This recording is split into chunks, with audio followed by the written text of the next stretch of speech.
Sabe aquela história de que para ter uma mente forte precisa de muita força de vontade?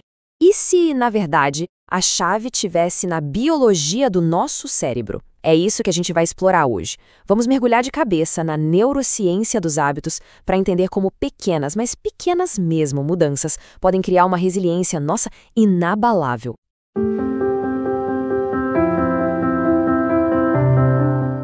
Pois é, o que a neurociência realmente tem a dizer sobre o poder dos hábitos? Essa pergunta aqui é o nosso ponto de partida. Porque, vamos combinar, entender a resposta para isso é o primeiro e talvez o mais importante passo para a gente conseguir assumir o controle daqueles padrões que rodam no automático, sabe?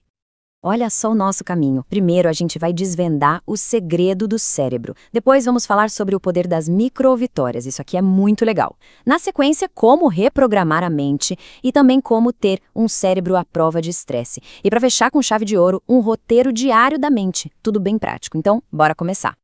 Então vamos lá. Nosso primeiro ponto, o segredo do cérebro.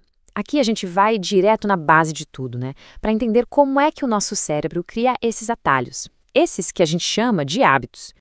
E aqui está o conceito central de tudo, o famoso loop do hábito. Pensa nele como se fosse o sistema operacional do cérebro, sabe? O grande objetivo dele é economizar energia. Ele simplesmente automatiza um monte de coisa para que a parte pensante do cérebro, o córtex pré-frontal, fique livre para se preocupar com decisões mais difíceis, mais complexas. E como é que esse loop funciona? Bom, é um processo de 3 passos, bem simples de entender. Primeiro vem o gatilho, é o sinal, o começa agora. Depois vem a rotina, que é a ação em si, seja ela física, mental, tanto faz. E por último, mais super importante, a recompensa. É aquele prêmio que faz o cérebro pensar, opa, gostei disso, vamos guardar essa sequência para repetir depois. Então, o grande lance aqui é o seguinte, consistência não é só disciplina, é biologia pura. Formar um hábito não tem a ver com ter uma força de vontade de ferro, e sim com fortalecer as conexões entre os neurônios. É um processo físico que acontece lá dentro do cérebro. Beleza. Agora que a gente entendeu a base, vamos para uma parte que eu acho fascinante, o poder das microvitórias. Como é que ações minúsculas, quase insignificantes, podem causar um impacto, gigantesco no nosso cérebro. A mágica, ou melhor, a química por trás da motivação, tá aqui.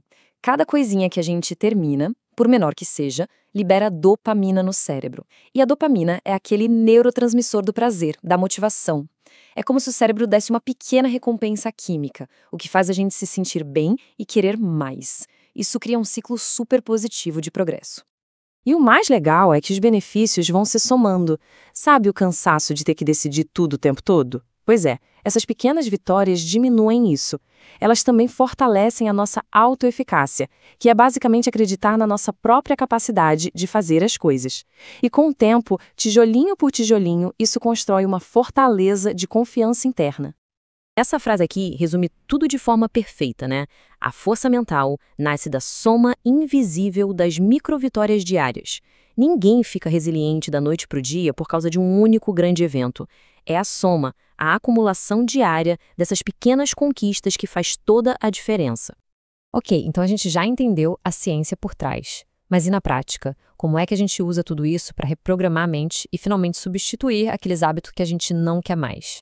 E aqui vem o grande pulo do gato. A neurociência mostra uma coisa muito clara. Não adianta tentar apagar o mau hábito. É praticamente impossível. A gente precisa substituir. O segredo é exatamente esse. Manter o gatilho e a recompensa, mas trocar a rotina que fica no meio do caminho. Olha esse exemplo aqui, é perfeito. O gatilho, acordar.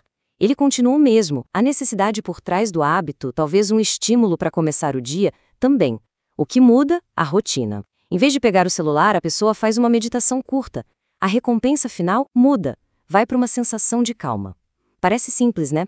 Mas para o cérebro essa troca é muito, muito eficaz. Então, como fazer essa troca? É um processo de 3 passos.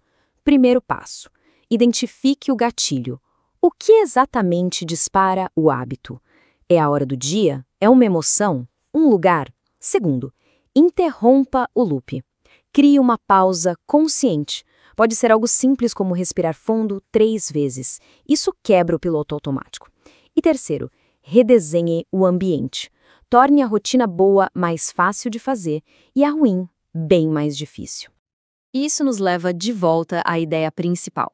Mudar hábitos não é sobre ter uma força de vontade sobre-humana.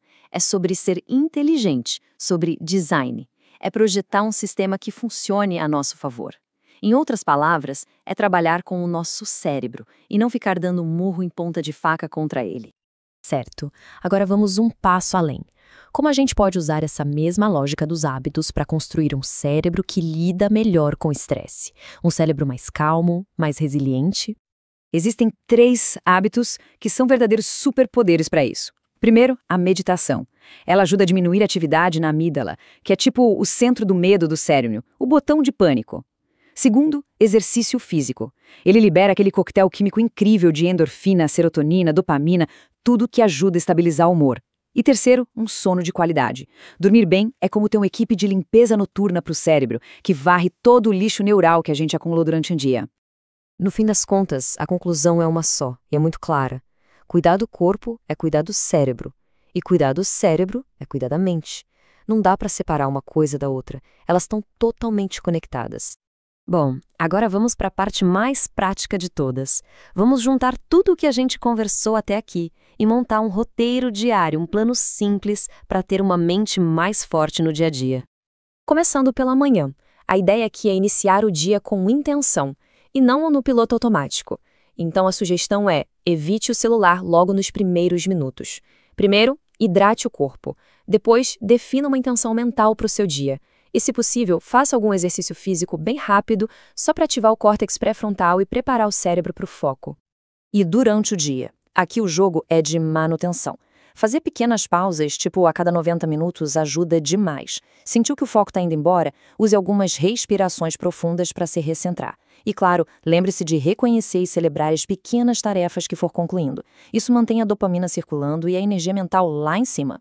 Chegou a noite, o objetivo muda. Agora é hora de desacelerar. O ideal é se desconectar das telas pelo menos 1 hora antes de dormir. Use esse tempo para refletir sobre 3 pequenas vitórias do dia, por menores que sejam. Crie um ritual que relaxe, diminui as luzes, uma leitura leve. Isso tudo avisa o cérebro que está na hora de desligar e se recuperar de verdade. Porque no final, é tudo sobre isso. A força mental não é construída em um único dia de esforço heróico. Não mesmo. Ela é construída diariamente, com consistência. Então, para a gente amarrar tudo, a grande mensagem que a neurociência nos traz é sobre o poder da neuroplasticidade.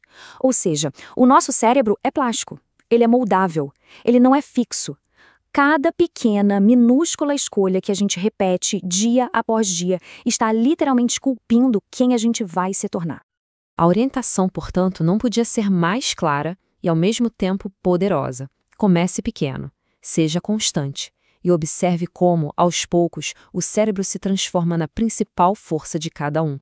E isso tudo nos deixa com uma última pergunta, uma reflexão para levar daqui. Com tudo isso em mente, a questão que fica é: qual microvitória será a primeira?